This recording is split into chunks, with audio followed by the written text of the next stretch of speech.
mas ela conseguiu uma reparação de danos da high school para trabalhar.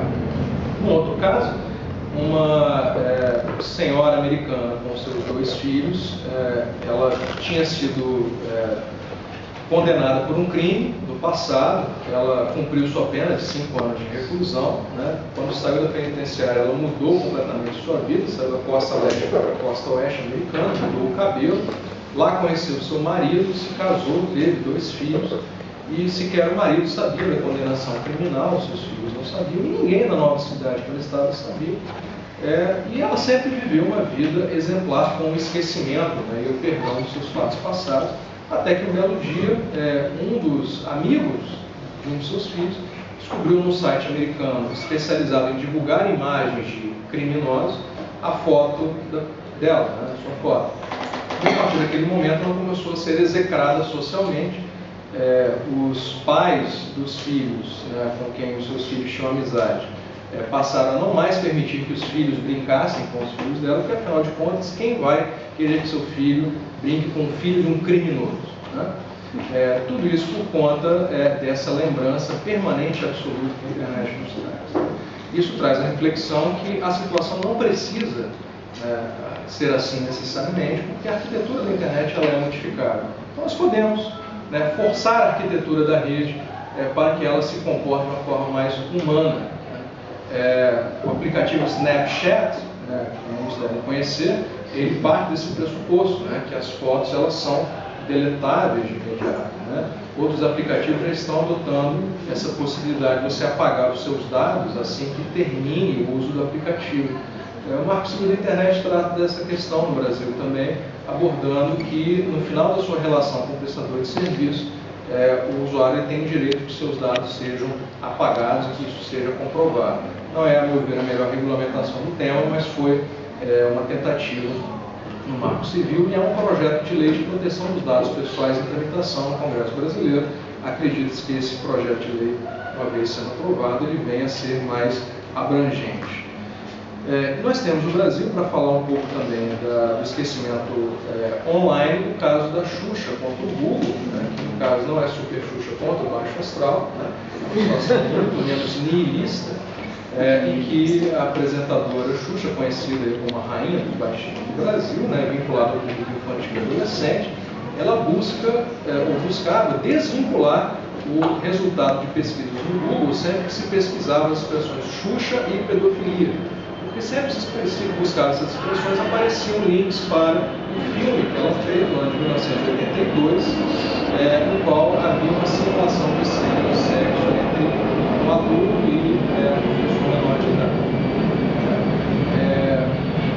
Tanto de esquecimento offline, ela conseguiu, não judicialmente, mas ela usou uma tática que muitos usam, que é comprar os direitos do filme.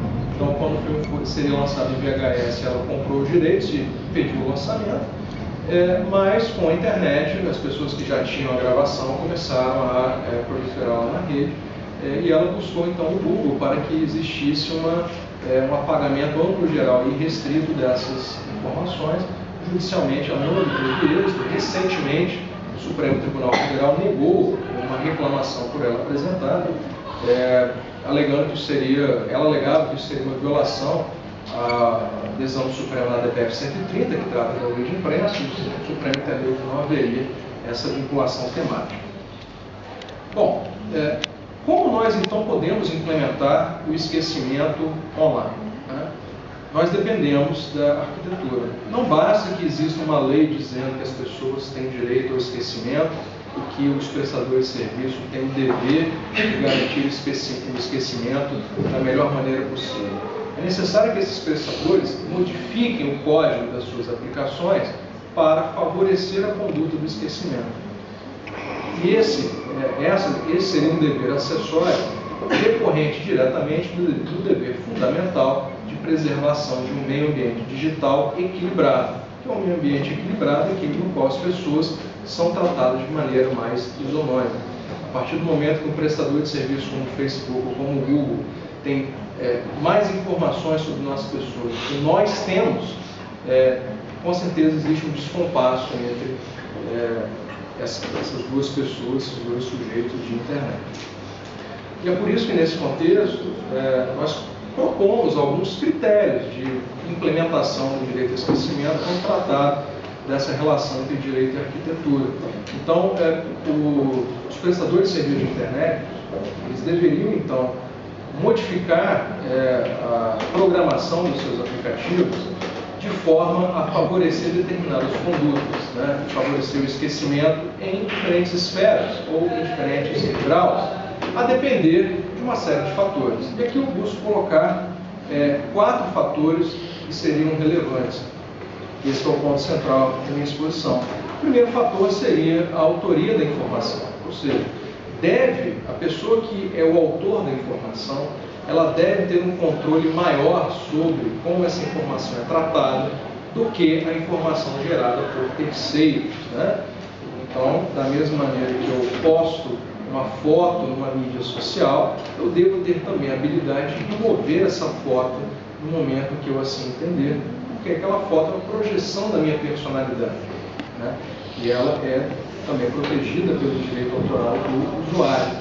Então, o próprio aplicativo deve ter mecanismos para permitir esse controle maior da informação gerada pelo usuário, permitindo a deleção, né, o apagamento, ou ainda que seja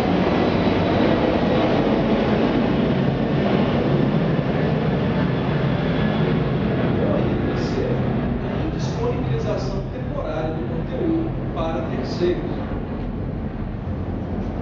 O Marco Civil da Internet brasileiro trabalha com essa ideia de tornar o conteúdo indisponível, em vez de ele ser apagado, porque o conteúdo apagado é quando você apaga o código daquele determinado conteúdo. Uma foto, ela tem um código gerado por um computador, gerado por um smartphone. É por isso que diz, se você quer de fato apagar um hard drive, um HD, não adianta você deletá-lo, você tem que arrancá-lo do seu computador e jogá-lo no mar, né? Porque aí, de fato, não será possível recuperar. Então, a autoria da informação condicionaria um maior ou menor controle sobre a informação. Um terceiro que gera informação sobre a sua pessoa, a arquitetura não precisa ter sobre ele o mesmo nível de controle que tem quando você mesmo gera a sua informação. Esse é o primeiro critério. O segundo critério seria o critério da veracidade do ato ou fato. Se o ato ele é verdadeiro ou não, deve haver um maior ou menor controle sobre se ele deve ou não ser apagado ou ser tornado indisponível. É claro que essa questão da veracidade do ato ou fato, ela é uma questão que eventualmente pode provocar uma demanda judicial, e a minha proposta é que os aplicativos eles tenham um mecanismo para que o usuário, por si só, independentemente de valoração do aplicativo, ele torne o conteúdo indisponível, alegando falsidade, e posteriormente, se for o caso, e o veículo tiver o interesse em tornar aquele conteúdo disponível, que ele consiga uma ordem judicial para